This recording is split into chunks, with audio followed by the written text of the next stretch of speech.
Ya estamos de regreso aquí en Escaño 131 y hoy estamos conversando sobre la función de fiscalización y sobre cómo se viene implementando la ley de la consulta previa promulgada por el Ejecutivo en agosto del 2011. Vamos a presentarles a nuestro segundo invitado, el doctor Daniel Sánchez Velázquez, jefe del programa de pueblos indígenas de la Defensoría del Pueblo, a quien le damos la bienvenida y las gracias por acompañarnos el día de hoy. A ustedes, muchísimas gracias por la invitación. Bien, ayúdenos por favor a más o menos ir dilucidando cómo se presenta el panorama y cómo se viene implementando la ley de la consulta previa, ¿no? Sí, en primer lugar hay que señalar que la consulta previa es una oportunidad. Es una oportunidad para tender puentes entre el Estado y los pueblos indígenas. Es una oportunidad también para los propios pueblos indígenas de participar, de opinar y de influir en la toma de decisiones vinculadas a su propio desarrollo. Y es una oportunidad también para el propio Estado porque permite legitimar sus decisiones en la medida que al incorporar esas opiniones, esas participaciones y esa opinión de los pueblos indígenas hace mucho más legítima las decisiones que va a tomar y por lo tanto la democracia se ve más fortalecida, ¿no? Así es. Doctor, al hablar de consulta previa es inevitable no recordar el baguazo, el llamado baguazo y conga, ¿no? A estas alturas ¿se viene implementando la consulta previa en lo que son temas mineros? Sí, como usted ha señalado, es inevitable recordar algunos conflictos sociales alrededor de nuestro país que motivaron justamente la decisión del Estado de implementar una herramienta de diálogo. Justamente el Estado se dio cuenta de que no tenía una forma de relacionarse de manera adecuada con los pueblos indígenas y vio por necesario promulgar una norma vinculada a este tema. Sin embargo, durante un periodo de tiempo, esta norma, por diversos motivos, no fue implementada. Es decir, desde diversos sectores, tanto del Ejecutivo como del empresariado, pensaron que esta era más bien un obstáculo para muchas decisiones que iban a permitir el desarrollo de nuestro país. Sin embargo, poco a poco se han ido despejando todas estas dudas y al día de hoy tenemos ya, de acuerdo con el Ministerio de Cultura, 14 procesos de consulta que van a empezar a consultarse durante este primer semestre. Eso es una buena noticia porque da cuenta de la importancia de este derecho y da cuenta de que cuando este se desarrolla de manera adecuada, los procesos de consulta pueden salir adelante, ¿no? ¿Y para qué sectores? Le preguntaba lo del tema minero. Sí, en este momento los procesos de consulta se han empezado por zonas regionales. Eso es muy interesante porque la descentralización ha dado mucha fuerza a sectores vinculados a la creación de áreas de conservación regional, por ejemplo, en el caso Maijuna Quichua en Loreto, o áreas naturales protegidas, en el caso de Sierra del Divisor, en Ucayali, pero también para industrias extractivas, por ejemplo, el subsector vinculado a hidrocarburos ha venido ya implementando la consulta en 2 lotes petroleros, el 169 en Ucayali y el 195 para comunidades Cacataibos y Shipibo-Conivas. Sin embargo, en el subsector minería, al día de hoy aún todavía no hay ningún proceso de consulta. La Defensoría del Pueblo en diversos espacios ha indicado al Ministerio de Energía y Minas, que es el ente vinculado a este tema, que deberían realizar los procesos de consulta para justamente darle mayor armonía a las exploraciones y explotaciones que se hacen en la zona. El Ministerio de Energía y Minas emitió una resolución el año pasado donde identificó algunas medidas administrativas y algunos momentos que debían ser sujetos a la consulta previa. Sin embargo, hasta el día de hoy, lamentablemente, no ha habido ningún proceso de consulta en ese sector. ¿Y cómo se puede hacer para agilizar eso? Nosotros hemos enviado diversas recomendaciones, por ejemplo, en el caso... Y también de la inversión. Exactamente, por ejemplo, en el caso Cañaris, el año pasado la Defensoría del Pueblo hizo un anuncio, un pronunciamiento contundente indicando que este era un pueblo indígena que merecía un proceso de consulta que, incorporara las opiniones y las percepciones de este pueblo a la hora de iniciar la propia dinámica del ciclo de vida del proyecto minero, ¿no? Entonces, eso es una necesidad del Estado, porque justamente cuando uno dialoga con los pueblos indígenas, lo que identifica es que en ningún momento ellos están en contra de la inversión. Más bien lo que consideran es que se debe apostar por un desarrollo, por un crecimiento acorde con sus derechos, que es, creo, lo que cualquier ciudadano en este país también quisiera. Apostar al desarrollo de nuestro país, pero que al mismo tiempo nuestros derechos fundamentales, nuestros derechos colectivos se vean cautelados. Y en ese contexto, lo que sucede en la región de Amazonas, que ha decidido implementar la ley, ¿cómo beneficia, no?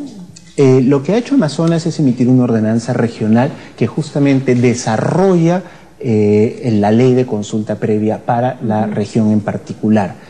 Esto facilita, ¿no? Eso contribuye de algún modo para que las dinámicas internas regionales puedan conocer cuáles son las instancias que deberían encargarse de desarrollar los procesos de consulta a nivel regional, en este caso a nivel de la región Amazonas. Y ahora a la Comisión de Pueblos Andinos, Amazónicos y Afroperuanos, por ejemplo, ¿qué es lo que le corresponde? ¿Qué hay pendiente? ¿Hay iniciativas legislativas que podrían también ayudar a la implementación de la consulta previa? Sí, según tengo entendido, ¿no? Sí, hay que recordar que la consulta es una obligación que se genera no solo para las medidas administrativas, sino también para las medidas legislativas.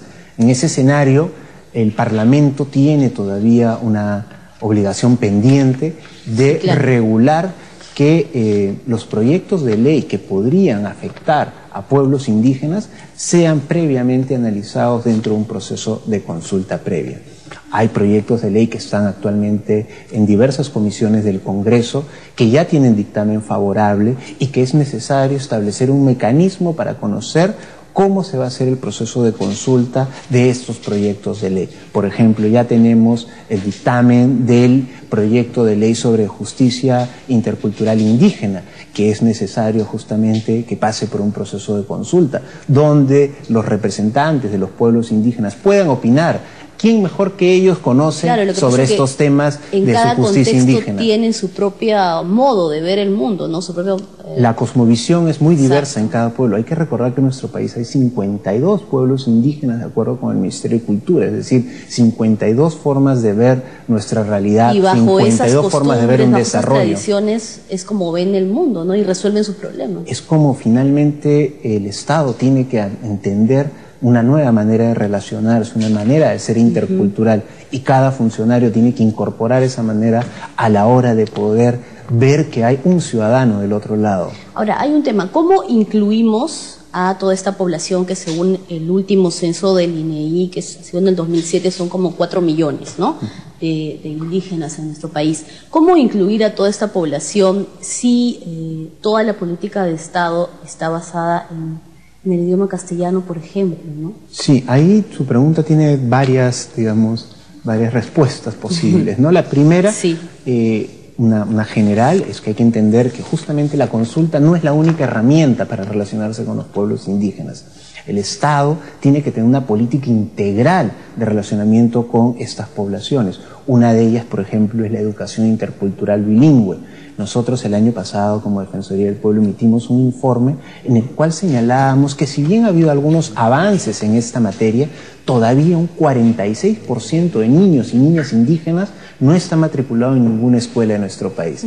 Eso da cuenta de una brecha de desigualdad terrible respecto a esta población y que requiere justamente un análisis mayor para la implementación de políticas. Y no solo en educación, ¿no? También en servicios básicos, en acceso a servicios básicos, en salud, ¿no? Hay un alto índice de niños y niñas indígenas que no reciben oportunamente sus vacunas, ¿no? Según un informe de ustedes, de la Defensoría del Pueblo. Así es, justo nosotros hemos visitado entre octubre y diciembre del año pasado 47 establecimientos de salud en zonas muy alejadas para verificar cómo venía, digamos, implementándose la salud en estas zonas.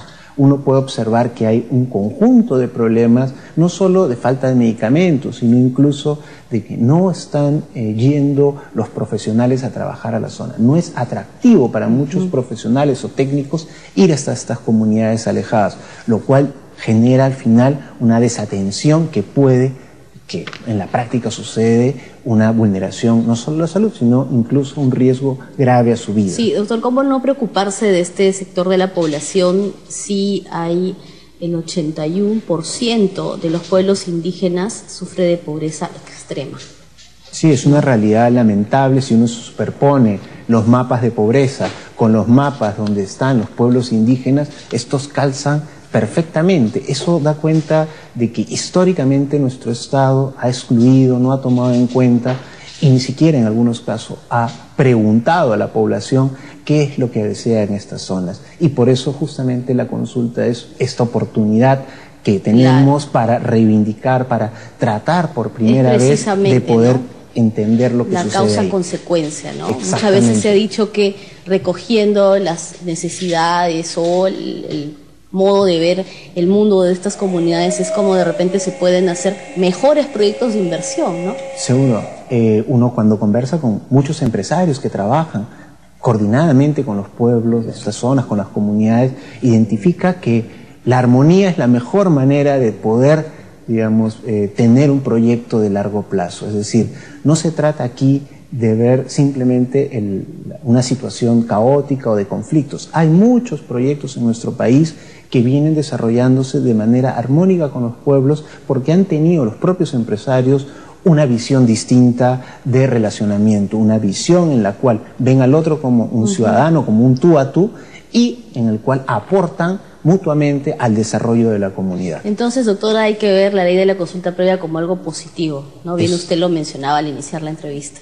Yo creo que es una oportunidad, vuelvo a repetir, para nuestro país de poder, digamos, eliminar estas brechas que ha habido durante muchos años, y es una oportunidad también para que las desigualdades que tenemos aún en nuestra nación se vean por fin resueltas antes de llegar a nuestro bicentenario como república. Por supuesto, y hay tarea pendiente en ese caso de parte del Parlamento Nacional, ¿no? Así es, todavía. Muchas gracias, doctor, por su compañía el día de hoy. A usted, muchísimas gracias. Bien, ha sido entonces esta edición de Escaño 131. Nosotros hemos visto el día de hoy la función de fiscalización y cómo se viene cumpliendo la ley de la consulta previa en nuestro país. Vamos a despedir este programa, pero antes les recordamos que pueden escribirnos al correo electrónico que aparece en su pantalla. Conmigo será hasta la próxima. Nos vemos.